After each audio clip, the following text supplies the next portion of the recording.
Peter Singer's Practical Ethics. Peter Singer is a rationalist philosopher in the Anglo-American tradition of utilitarianism. He teaches practical ethics, which he defines as the application of morality to practical problems based on philosophical thinking rather than religious beliefs. Ethics is not primarily about sex. The main point of the article is that in the past, people used to think ethics was mainly concerned with controlling sexual behavior, like promiscuity and pornography. However, things have evolved, and now ethics isn't just about sex. It's focused on more significant issues like global poverty and climate change. Even religious leaders prioritize discussing these big problems over sex-related issues. This article doesn't discuss sexual morality because there are more important ethical concerns that need attention. Not good in theory but not in practice. Ethics is often perceived as a set of straightforward rules, such as, do not lie. However, in the complexity of real-life situations, these rules can sometimes come into conflict or be challenged. Nevertheless, the presence of these complexities doesn't invalidate the concept of ethics as a whole. The key takeaway is that ethical judgments are not rigid and absolute. They depend on the specific circumstances and context in which they are applied. This adaptability makes ethics a practical tool for navigating the complexities of real-life situations, even when simple rules like, do not lie, may need to be adjusted or considered within a broader context.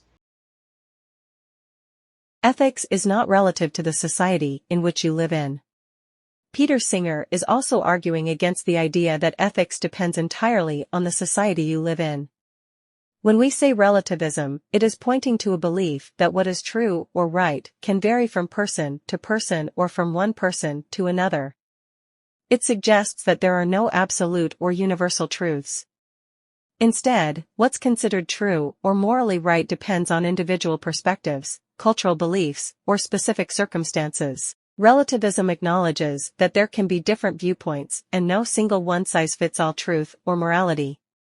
Peter Singer said that ethics isn't just a matter of following the customs of the society you live in. 1. Superficial relativism. Singer acknowledges that what's considered right or wrong can vary based on specific circumstances. For example, casual sex may be okay with contraception, but not if it leads to unwanted pregnancies. However, this doesn't mean all ethical principles are relative. Some overarching principles like do what increases happiness and reduces suffering remain constant. 2. Historical relativism. In the 19th century, the discovery of differing moral beliefs worldwide led to the idea that moral judgments are purely relative to one's society. Marxists even tied morality to economic classes. But this raised questions about the uniqueness of their own beliefs. 3. Engels' shift. Friedrich Engels, a Marxist, gave up relativism and argued that a society without class conflicts would have a really human morality. This led to the abandonment of normative relativism. 4. Individual decision-making. Singer emphasizes that ethical dilemmas require individual reflection. Our upbringing and society influence us, but we can decide to follow or challenge those influences when making ethical decisions. 5. Inconvenient consequences. Singer criticizes the view that ethics is entirely relative to one's society. If one society condones slavery while another condemns it, relativism offers no basis for choosing between these conflicting views. It also fails to explain nonconformists or reformers who challenge prevailing ethical norms. In essence, Singer argues that while societal influences play a role in our ethics, a complete relativistic view doesn't hold up logically, as it fails to provide a framework for resolving ethical conflicts or accommodating reformers. Ethics is not based on religion. Ethics is defined as the broad set of rules and principles that society agrees upon for what's considered as an acceptable behavior. Peter Singer treats ethics as entirely independent of religion. Some says that ethics cannot do good without religion because the very meaning of good is nothing other than what God approves. But Plato refuted that the divine approval is entirely arbitrary or falls on individual preference. Peter Singer's argument consists of 1. Ethics independent of religion. Singer argues that ethics should not be reliant on religious beliefs. In this view, ethical principles can stand on their own, separate from religious doctrines. This perspective is essential for fostering ethical discussions that are accessible to people of various religious backgrounds or those who are not religious at all. 2. Critique of divine approval. Singer criticizes the notion that good is simply what God approves of, a concept known as divine command theory. He highlights a logical problem with this idea. If God's approval determines what is good, then what makes God's approval itself good? This leads to questions of arbitrariness and challenges the idea that morality is solely dependent on divine authority. 3. Motivation beyond religion. Historically, religion has often been used to motivate ethical behavior by promising rewards, such as eternal bliss, for virtuous conduct and punishment, such as hell, for wrongdoing. Singer notes that ethical behavior can exist independently of these religious motivations. People can act ethically for its intrinsic value, without expecting external rewards or punishments. 4. Evolution of morality. Singer suggests that humans have evolved a moral faculty over time. This moral sense is not unique to humans, it has roots in our social mammalian ancestors. He cites examples of moral behavior among primates, such as reciprocity and a sense of justice. Morality, according to Singer, has developed under the influence of our evolutionary history. 5. Common ground in morality. Despite cultural differences, there is a common ground in human morality. This shared moral intuition provides a basis for ethical discussions and can serve as a foundation for building ethical frameworks that transcend cultural boundaries. 6. Challenging intuitive reactions. Singer emphasizes the importance of critically examining our intuitive moral reactions. He suggests that our evolved moral intuitions might not always provide the right answers to contemporary moral questions. This calls for ethical reflection and adaptation in light of changing societal contexts. 7. Caution against naturalistic fallacy. Singer warns against assuming that everything natural is inherently good. Just because a behavior or instinct is natural does not necessarily make it ethically right. He highlights the need for careful ethical analysis rather than blindly following natural instincts.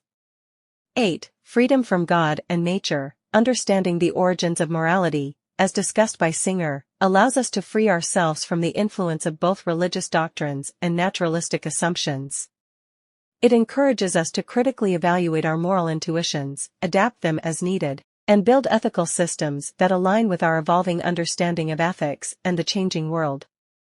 Taking everything into account, Peter Singer argues that ethics is not and should not base on religion, but it should be ethically analyzed, because the naturalistic fallacy which states that just because a behavior or instinct is natural doesn't make it ethically right. This fallacy is often inevitable. That's why we should balance our intuitive responses and rational deliberation, and we should all agree with the common ground in morality. Ethics is not merely a matter of subjective taste or opinion. Various perspectives on ethics, specifically addressing the idea of ethical subjectivism. It argues that ethical subjectivism, when understood as individual judgments based on personal approval or disapproval, faces challenges in accounting for ethical disagreements. However, it introduces alternative theories like emotivism and universal prescriptivism, which provide different ways of understanding ethics that may be more plausible. The reading also emphasizes the importance of demonstrating that ethical reasoning is possible even without the existence of objective ethical facts, and it sets the stage for a discussion of how ethics can be reasoned about.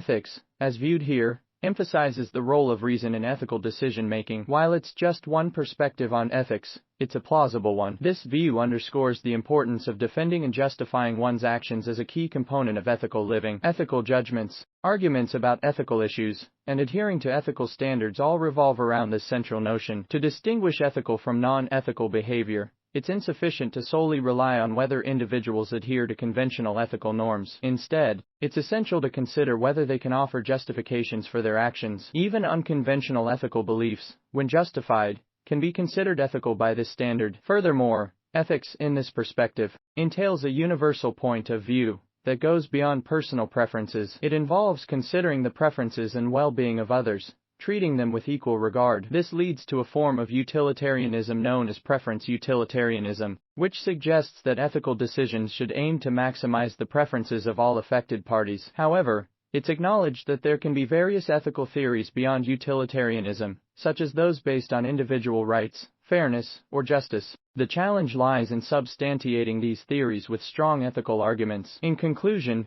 this perspective on ethics underscores the importance of reason, justification, and a universal viewpoint in ethical decision-making. It starts with preference utilitarianism as a foundational ethical position, but acknowledges the need for rigorous ethical arguments to support alternative theories. Ultimately, the aim is to encourage thoughtful consideration of ethical dilemmas and a deeper understanding of the diverse approaches to ethics.